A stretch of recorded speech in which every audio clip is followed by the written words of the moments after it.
Hello everyone, how are you today? I hope you're doing fantastic. And this video is feedback for session number 5 that teacher Nicholas and I sent you a few weeks back. Before we start with the feedback, a few comments. We received few guides back and even fewer audios or videos with the activity. Okay, so if you're having any troubles, please email us. Ya recibimos muy pocas guías esta semana, en esta sesión, menos audios y videos, obviamente. Así que si tienen algún problema, están teniendo, les está costando un poco, no están entendiendo, recuerden que nos pueden enviar un correo para poder apoyarlos y facilitar este proceso. Okay, we're going to share the guide. So to start the class, you have to look at these 4 sentences and I classify them in a possessive or short form of something, ¿cierto? Deberían identificar si era una posesión o una forma corta, ¿cierto? Una contracción. So we have Lucy's parents eat a lot of meat. So we're talking about a possession because we're talking about parents that belong to Lucy. Los padres de Lucy, por lo tanto estamos hablando de una posesión. Number 2, Mario's having a big birthday party tomorrow. Here we have a short form of Mario is having, ¿cierto? Estamos teniendo la contracción del verbo is. Number 3, who's cooking dinner? Again, we have a short form of the verb is. Who is cooking dinner? And number 4, we have the teacher's ruler is on the table. So we're talking about a possession, a ruler that belongs to the teacher. ¿Cierto? Tenemos aquí la regla, ¿cierto? El artículo escolar que le pertenece al profesor o profesora. Solo estamos hablando de una posesión. Then here we have to practice the use of apostrophes, completing them in the text, ¿cierto? Aquí vamos a aplicar el uso de los apóstrofes, ¿cierto? Deberíamos identificar en qué lugar del texto deberíamos agregar el apóstrofe. So we have the history of the hamburger. The hamburger is one of the America's favorite foods, but there's a lot of discussion about its origin. Here we have the first, there is a lot of discussion. We have a contraction. Tenemos una contracción aquí. The round piece of meat probably first appeared in Germany in the 19th century. But it wasn't until 1904 that an American restaurant owner decided to sell it between 2 pieces of bread. So here in wasn't, we have the second apostrophe, okay? Here we have another contraction, was not, and we join them and form wasn't. Tenemos otra contracción aquí que es was not y le falta el apóstrofe T. The man's name was Louis Lassen, and he was probably the first person to make the famous hamburger we know today. We have the third apostrophe in the man's name, ¿cierto? Estamos hablando del nombre de la persona, de este hombre, ¿cierto? Por lo tanto, es la posesión, el nombre. The hamburger's ingredients are usually beef, eggs, and onions, ¿cierto? In hamburgers, we have the fourth, ¿cierto? La cuarta apóstrofe que había que agregar aquí, ¿cierto? Estamos hablando no solo de la hamburguesa, estamos hablando de los ingredientes, por lo tanto, es la posesión, ¿cierto? Los ingredientes le pertenecen a la hamburguesa. And they are delicious. Here we have the fifth and final apostrophe, ¿cierto? El último, que aquí tenemos another contraction, they are. Remember, if you have any questions, email us. Si queda alguna duda, recordar enviar correo.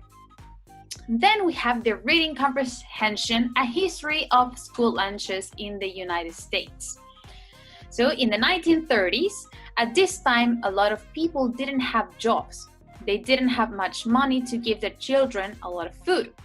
A school lunch became very important for this reason, and children got at least one hot meal every day.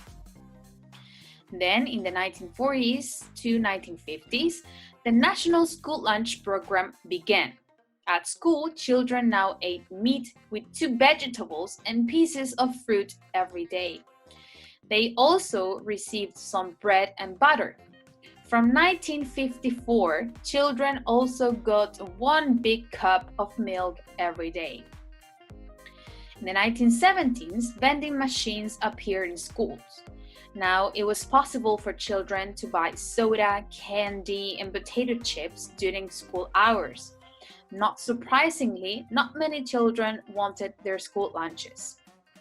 In the 1980s, school lunches were in trouble. The government gave less money for school lunches, and fresh food became very expensive for schools. Food portions became very small, and schools started selling pizzas and burgers from private companies. These foods are full of salt and fat and are very unhealthy. In the 2000s, things are getting better. Vending machines are disappearing from schools, and some farms now sell fresh fruit and vegetables directly to schools. With less sugar, salt, and fat in school lunches, there is more fresh, healthy food for everyone. ¿Cierto? En este texto estamos hablando de la evolución de los almuerzos escolares en la historia, ¿cierto?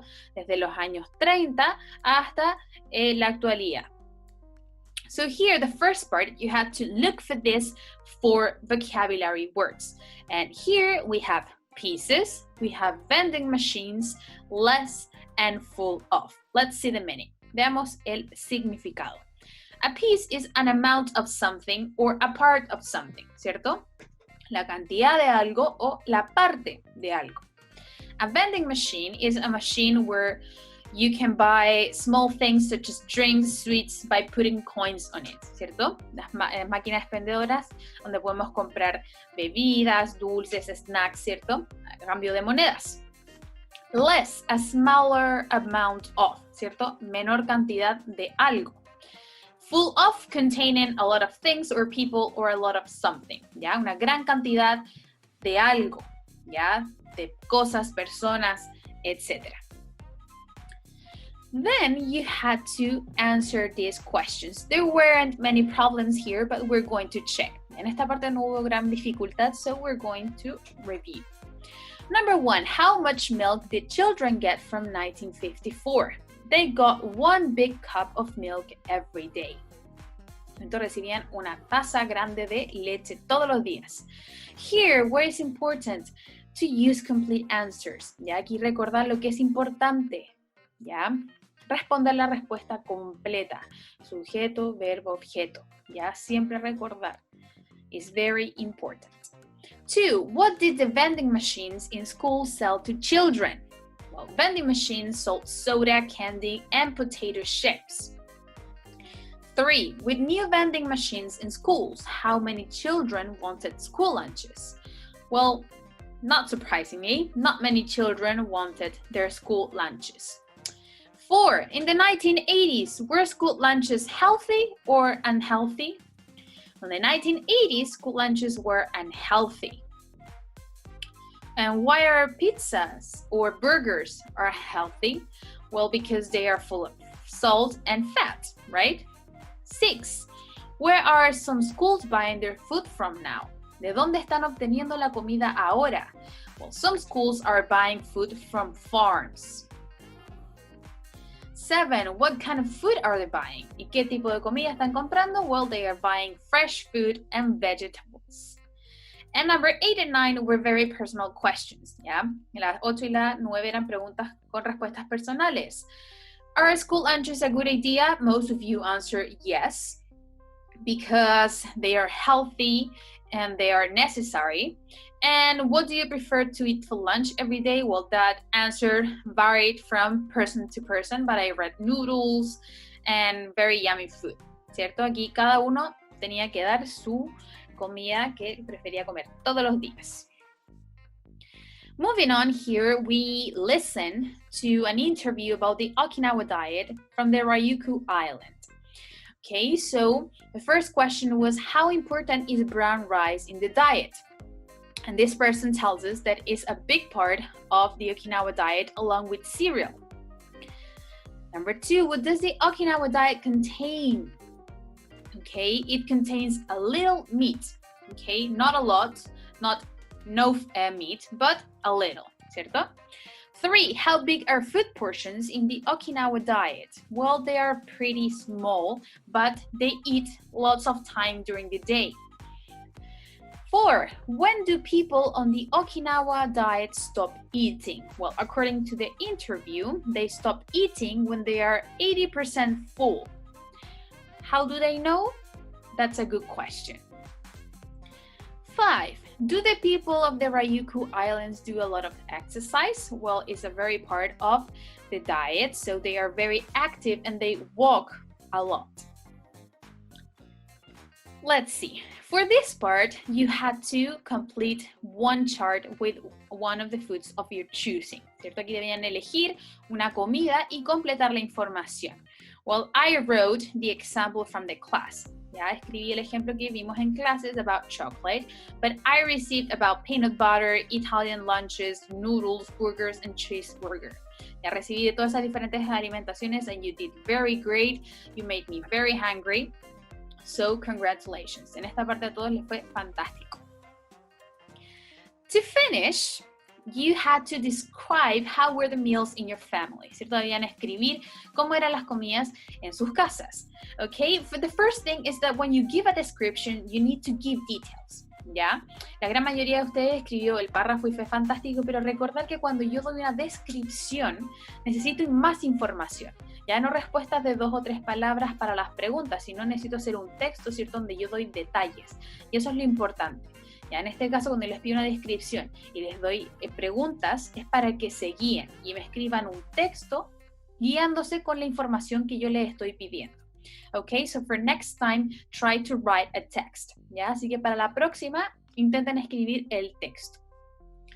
So, I received very few recordings, ¿ya? Recordar que es muy importante que envíen el audio y el video, ¿ya? Porque así podemos ir trabajando, ¿cierto? Writing and also the pronunciation, ¿ya? La pronunciación es muy importante y los necesito corregir o felicitarlos because most of the audios were very, very perfect, ¿ya? O felicitarlos, ¿cierto? Porque la gran mayoría, al menos de estos audios, estuvieron bastante bien. Only 2 words. Mashed potatoes, okay? That's how you say puré in English, mashed potatoes. And also bread, that's the pronunciation of pan, bread, okay? So that's all for today. Remember, if you have any questions, email Teacher Nicholas or me. And we'll see you for next class, okay? Have a nice day. Bye-bye, everyone.